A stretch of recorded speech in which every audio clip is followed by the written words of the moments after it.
Welcome to our channel. నేను మీ నవీన్. ప్రస్తుతం మనతో ప్రముఖ జ్యోతిషులు బ్రహ్మశ్రీ నందిబట్ల శ్రీహరి శర్మ గారు ఉన్నారు. సో గురువుగారితో మాట్లాడదాం. గురుగారు నమస్కారం. వాగర్థావివ సంపృక్తౌ వాగర్థ ప్రతిపత్తయే జగతః పితరౌ వందే పార్వతీ పరమేశ్వరౌ ఆదిత్యాయ చ సోమాయ మంగళాయ బుధాయ చ గురుశుక్ర శనిభ్యశ్చ రాహవే కేతవే నమః. శృంగేరి జగద్గురు పీఠాధిపతులకి కంచి పీఠాధిపతులకి నమస్కారములు తెలియజేసుకుంటూ కార్యక్రమాన్ని ప్రారంభిద్దాం. గురుగారు జూన్ 2వ తారీఖు నుంచి గురుడు మొత్తం మనకి స్థానచలనం జరిగింది అని చెప్పేసి వింటా ఉన్నాం. దీనివల్ల గురు మార్పు వల్ల అన్ని రాశులలో జరిగే శుభాశుభాలు ఏంటి, ఎట్లాంటి మార్పులు జరుగుతూ ఉన్నాయి? ప్రధానంగా మనకు వీక్షించేటువంటి ప్రేక్షకులకి తెలియవలసినటువంటిది, గురు మార్పు జరగబోతుంది 2వ తారీఖు నుంచి. ఎప్పటి వరకు? అక్టోబర్ 30వ తారీఖు వరకు గురువు కర్కాటక రాశిలో ఉంటాడు. నవగ్రహాలలో నవీన్ గారు, నవగ్రహాలలో అత్యంత శుభకరుడు ఎవరయ్యానంటే గురువు. ఈ గురువు దగ్గర ఏమేమి ఉన్నాయి అంటే, ఒక్క గురువుని గనక మనం అనుకూలంగా మరల్చుకుంటే మొట్టమొదటిగా విద్యా కారకుడు గురువు. ఓకే. వివాహ కారకుడు కూడా గురువే. ఎందుకంటే గురుబలం ఉంది, లగ్నబలం ఉంది అని అంటారు కదా. పెళ్లి జరిగేది గురుబలం ఉన్నప్పుడే. అలాగే సంతాన కారకుడు, ధనకారకుడు, పనులలో అనుకూలత, కీర్తి ప్రతిష్టలు, ఇవన్నీ ఒక్క గురుగ్రహం అనుకూలించడం వల్ల అన్నీ కూడాను మనకు సంప్రాప్తమవుతాయి. అటువంటి గురుడు తనకు సొంత రాశి అయినటువంటి ధనుస్సు మీనరాశిలో కంటే చాలా యోగప్రదంగా కర్కాటక రాశిలో ఉంటాడు. మీకు ఒక ఉదాహరణ చెప్తాను. ఇప్పుడు మన సొంత ఇంట్లో మనం ఉన్నాం అనుకోండి, మనం చాలా హ్యాపీగా ఉంటాం. అంతే కాకుండా ధైర్యంగా కూడా ఉంటాం. కానీ మనకంటూ ఒక ఫామ్ హౌస్ ఉంది. ఫామ్ హౌస్ లో ఉంటే మనం ఎట్లా ఉంటాం? అక్కడ ఫామ్ హౌస్ అని అంటే సంతోషం, అంతకు మించి ఇంకా ఏముండదు అక్కడ. సంతోషంగా ఉండడం కోసం ఉంటాం. అంటే అంతటి సంతోషంగా ఉచ్చ స్థితిలో గురుడు రాబోతున్నాడు. కాబట్టి 12 రాశుల్లో ఉన్నటువంటి వాళ్ళకి, కొంతమందికి ఇప్పటి వరకు మంచిగా శుభయోగంగా ఉన్న వాళ్ళకి కొన్ని ఇబ్బందికర పరిస్థితులు, ఇప్పటి వరకు కష్టాలు పడుతున్నటువంటి వాళ్ళకి గురు మార్పు వల్ల అద్భుతమైనటువంటి యోగ ఫలితాలు ఈ 2వ తారీఖు నుంచి రాబోతున్నాయని చెప్పవచ్చు. ఓకే గురుగారు, మామూలుగా మనం ఇప్పుడు ఈ 12 రాశుల గురించి మాట్లాడదాము. ఈ 12 రాశుల వాళ్ళకి ఎలా ఉండబోతాం? 12 రాశుల్లో ప్రధానంగా మనం చర్చించుకోదగినటువంటిది ఏ రాశుల వారికి బాగుంటుంది. మొట్టమొదటిది 12 రాశుల్లో ఈ మిథున రాశి వారికి గురుడు యోగప్రదుడుగా ఉన్నాడు. కన్యా రాశి వారికి యోగప్రదుడుగా ఉన్నాడు. వృశ్చిక రాశి వారికి యోగప్రదుడుగా ఉన్నాడు. మకర రాశి వారికి మరియు మీన రాశి వారికి సంపూర్ణముగా ఈ 5 రాశులు అనగా మిథున, కన్యా, వృశ్చిక, మకర, మీన రాశుల్లో జన్మించినటువంటి వారికి వీక్షించేటువంటి ప్రేక్షకులు గమనించాలి. ఈ 5 రాశుల్లో వాళ్ళకి అత్యంత యోగప్రదుడుగా ఉండబోతున్నాడు.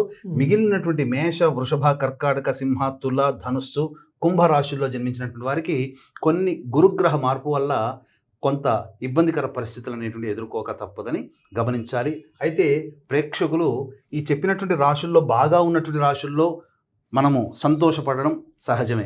కానీ బాగా లేనటువంటి రాశుల్లో ఉన్నటువంటి వాళ్ళు మాత్రం నిరభ్యంతరంగా అక్కడ ఏమీ బాధపడాల్సిన అవసరం లేదు. గురువు యొక్క అనుగ్రహాన్ని నిరంతరం పొందగలిగితే చాలు అని చెప్పవచ్చు. కాబట్టి గురువు అంటేనే దైవగ్రహం. కాబట్టి దేవతా అనుగ్రహాన్ని ఈ యొక్క మేష, వృషభ, కర్కాటక, సింహ, తుల, ధనుస్సు, కుంభరాశుల్లో జన్మించినటువంటి వారు కనుక నిరంతరం పొందగలిగితే ఆ గురువు వల్ల వచ్చే అశుభ ఫలితాలు కూడా తొలగిపోయి సంపూర్ణంగా 12 రాశుల వారు కూడాను ఆనందకరమైనటువంటి జీవితాన్ని యొక్క గురుగ్రహ మార్పు వల్ల పొందుతారు అని చెప్పడంలో ఏమాత్రం సందేహం లేదని చెప్పవచ్చు. ఎలాంటి పరిహారాలు ఉన్నాయి గురుగారు? అంటే మామూలుగా ఒకవేళ మిగిలిన వారికి బాగోదు, కొంచెం ఇబ్బందికరంగా ఉంటుంది అంటున్నారు కదా, ఏమైనా పరిహారాలు చేసుకోవాలి వారు? పరిహారాలు ఇంతకుముందు చెప్పుకున్నట్టుగా బాగోలేనటువంటి రాశులైనటువంటి మేషరాశి వారికి, వృషభ రాశి వారికి, కర్కాటక, సింహ, తుల, ధనుస్సు, కుంభ రాశుల్లో జన్మించినటువంటి వారికి గురువు అనుకూలంగా ఉండడు. కాబట్టి దైవానుగ్రహాన్ని పొందే ప్రయత్నం చేయాలంటే నిరంతరం తమ ఇష్టదైవమైన కానీ, కులదైవత ఆరాధన కానీ ప్రతినిత్యము ఈ 5 నెలల పాటు కనుక చేసుకుంటూ ఉన్నట్లయితే గురువు వల్ల వచ్చేటువంటి అశుభ ఫలితాలు చాలా మటుకు శాంతించి మిగతా గ్రహాల యొక్క అనుగ్రహం వలన సంపూర్ణమైనటువంటి యోగాన్ని పొందడానికి అవకాశం ఉంటుంది. అలాగే ఈ చెప్పినటువంటి మిథున, కన్య, వృశ్చిక, మకర, మీన రాశుల్లో జన్మించినటువంటి వారికి గురువు అనుకూలంగా ఉండబోతున్నాడు. కాబట్టి ఈ గురుగ్రహం అనుకూలంతో పాటు మీరు నిరంతరం దైవానుగ్రహాన్ని పొందితే మరింత యోగప్రదుడుగా మారుతాడని చెప్పడంలో సందేహం లేదు. గురువుగారు, గురు మార్పు వల్ల రాబోయే 4-5 నెలల కాలం పాటు ధనుసు రాశి వారికి ఏ విధంగా ఉండబోతాం? ధనుస్సు రాశి వారికి జూన్ 1వ తారీఖు వరకు గురువు మిథున రాశిలో సంచారం చేస్తున్నాడు.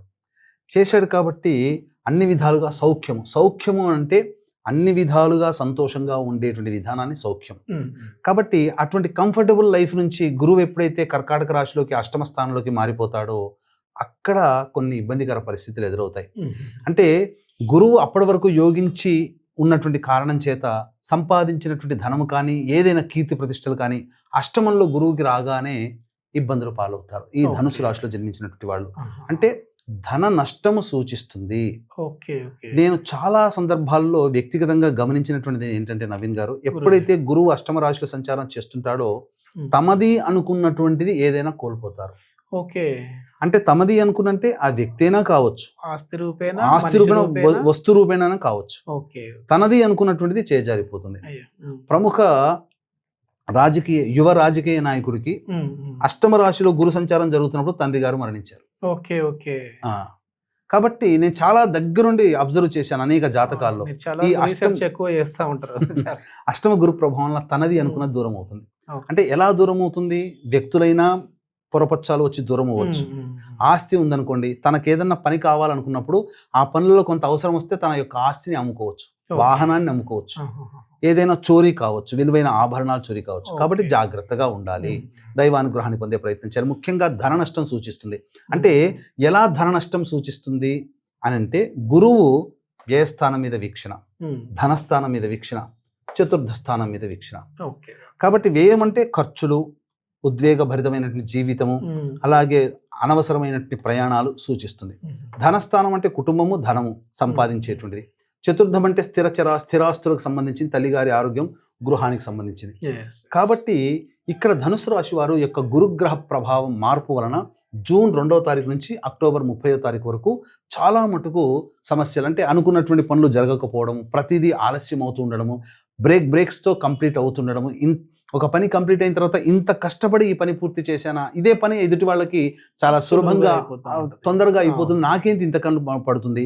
అలాగే ఏ పనికి వెళ్ళినప్పటికీ కూడా పెద్దల యొక్క సహాయ సహకారాలు లేకపోవడం, ఉద్యోగంలో అధికారుల యొక్క ఆగ్రహానికి గురవ్వడము, వ్యాపారంలో ఇస్తానన్నటువంటి డబ్బులు ఇవ్వలేకపోవడం, ఇలాంటివి ధనుసు రాశి వారు కాస్త ఇబ్బందులు. క్రెడిట్స్, మన దగ్గర ఉన్నటువంటి సొమ్ము వెళ్ళిపోతుంది, వాళ్ళు ఇవ్వాల్సిన డబ్బు ఇవ్వకపోవడం, మనం అప్పులు తీసుకొచ్చి సొమ్ము వస్తువులు బట్వాడా చేస్తుండడం, అంతే తప్ప లాభాన్ని పొందే అవకాశం ఉంది. కాబట్టి జాగ్రత్తలు పాటించాలి. దైవానుగ్రహాన్ని నిరంతరం పొందే ప్రయత్నం చేస్తే ఈ ధనుసు రాశిలో ఉన్నటువంటి వాళ్ళు 5 నెలల పాటు కోల్పోతున్నటువంటి ధనాన్ని కూడా తిరిగి కోల్పోకుండా జాగ్రత్త పడేటువంటి అవకాశాలు మెరుగవుతాయని చెప్పవచ్చు. ఇది ముందుగానే మామూలుగా ఇది తెలుసుకోవడం వల్ల ఏంటంటే జరిగే నష్టాన్ని మనం అరికట్టే విధంగా ఉంటుంది. సో పరిహారాలు ఏమన్నా ఉన్నాయా గురుజీ? అంటే ఏమైనా మనకి ఈ జరిగే నష్టం ఉంది, మనిషి రూపేణా ఉండొచ్చు, వాహన రూపేణా ఉండొచ్చు, వస్తు రూపేణా అంటున్నారు కదా, సో పరిహారం ఏంటి? మీరు అన్నట్టుగా నష్టము జరగబోతుంది, కానీ నష్ట నివారణ చర్యలు కనుక చేపడితే 100కి 100% ఆగకపోయినా 80% నష్టాన్ని తగ్గించవచ్చు. కాబట్టి ఈ గురువు అనుకూలంగా లేని కారణం చేత గురువు యొక్క అనుగ్రహం కోసం దత్తాత్రేయ చరిత్ర పారాయణం చేసుకోవాలి. కనుక గురువారం నాడు ప్రారంభించి బుధవారానికి సమాప్తం చేస్తే ఒక సప్తాహం అవుతుంది. ఆ విధంగా 16 సప్తాహాలు చేయాలి. ఈ సప్తాహాలు చేస్తున్నంత వరకు కూడా గురువారము, ఆదివారము ఈ 2 రోజుల పాటు మాంసాహారము, ధూమపానము, మద్యపానము, దాంపత్య జీవితం నిషేధంగా ఉంచుకోవాలి. గురువు అంటేనే పెద్దల్లో ఉంటాడు. పెద్దలు అని అంటే వయసులో పెద్ద, హోదాలో పెద్ద, అధికారము, జ్ఞానంలో పెద్ద. కాబట్టి ఇంట్లో పెద్దవాళ్ళకి ఎప్పుడు కూడా పాద నమస్కారం చేసుకొని పని మీద వెళ్తున్నప్పుడు పాద నమస్కారం చేసుకోవాలి. ఎవరు పెద్దవాళ్ళు కనిపించినా వాళ్ళకి పాద నమస్కారం చేసుకోవాలి. అలాగే గమనించినట్లయితే పిల్లల్లో కూడా దైవం ఉంటుంది. కాబట్టి ఈ యొక్క పిల్లలకి ఇష్టపడే వస్తువులు కనిపించడం, వాళ్ళని సంతోషపెట్టే విధంగా ఉండడం, లేదా వాళ్ళ సంబంధించి విద్యకు వస్తు రూపేణ, ధన రూపేణ సహాయ సహకారాలు అందించడం, లేదా ఏదైనా ఒక దేవాలయంలో ఒక రోజు ఉచిత సేవ చేస్తుండడం, ఇవన్నీ చేస్తే గురువు వల్ల వచ్చే దుష్పరిణామాలు ఏవైతే ఉంటాయో అవన్నీ కూడా తగ్గుముఖం పడతాయి. ఇవన్నీ మనం చెప్పుకోవడానికి బాగుంటుంది. ఎలా తెలుస్తాయంటే అనుభవించిన వాడికి మాత్రమే తెలుస్తుంది. కాబట్టి విన్న వాళ్ళకంటే అనుభవించిన వాళ్ళే దాన్ని చెప్పగలుగుతారు. అంతేకాకుండా ఇంకా బలంగా ఈ యొక్క దైవానుగ్రహాన్ని పొందే ప్రయత్నం చేసుకోవాలి అని అంటే అధిక జ్యేష్ఠ మాసంలో శని త్రయోదశి జూన్ 13వ తారీఖు రోజున వస్తుంది. ఎలాగో ఇది మళ్ళీ 3 సంవత్సరాలు కానీ రాదు. కాబట్టి ఇటువంటి సందర్భంగా మన పీఠం ఆధ్వర్యంలో శని దోష ప్రభావంతో కూడుకున్నట్టుంది. ఎందుకంటే ఈ ధనుసు రాశి వారికి అర్ధాష్టమ శని దోషం కూడా తోడయ్యింది. కాబట్టి మేష, మిథున, కర్కాటక, సింహ, కన్య, వృశ్చిక, ధనస్సు, కుంభ, మీన రాశుల్లో జన్మించిన వారికి శని దోష ప్రభావం ఉంటుంది. గురువు మారినటువంటి కారణం చేత మేష, వృషభ, కర్కాటక, సింహ, తుల, ధనుస్సు, కుంభరాశిలో జన్మించినటువంటి వారికి, తర్వాత 12 రాశిలో జన్మించినటువంటి వారికి కూడా ఈ ప్రధానంగా ప్రభావాలు ఎక్కువగా ఇబ్బందులు ఉన్నాయి. కాబట్టి జూన్ 13వ తారీఖు రోజున శనిదోష నివారణ పూజలు, గురు కృపా కటాక్ష సిద్ధి హోమాదులు జరిపించి శక్తిపాతం చేసినటువంటి కరుంగలి మాల ఇవ్వడం జరుగుతుంది. అవకాశం ఉన్నటువంటి వాళ్ళు జూన్ 12వ తారీఖు రోజున రాత్రి 9 గంటల లోపల ఈ కార్యక్రమంలో మీరు గోత్రనామాదులు నమోదు చేసుకోవచ్చు. ఈ ధనుసు రాశి వారికి కలిసి వచ్చే రంగు, అదేవిధంగా కలిసి వచ్చే వారం ఏంటి గురూజీ? ధనుస్సు రాశి వారికి ప్రధానంగా కలిసి వచ్చేటువంటి రంగు ఎరుపు రంగు. వారము ఆదివారం చాలా బాగా కలిసి వస్తుంది. మంగళవారం కూడా అద్భుతంగా కలిసి వస్తుందని చెప్పవచ్చు. ఓకే, ధన్యవాదాలు గురూజీ. సర్వం శ్రీ ఉమామహేశ్వర పరబ్రహ్మార్పణమస్తు.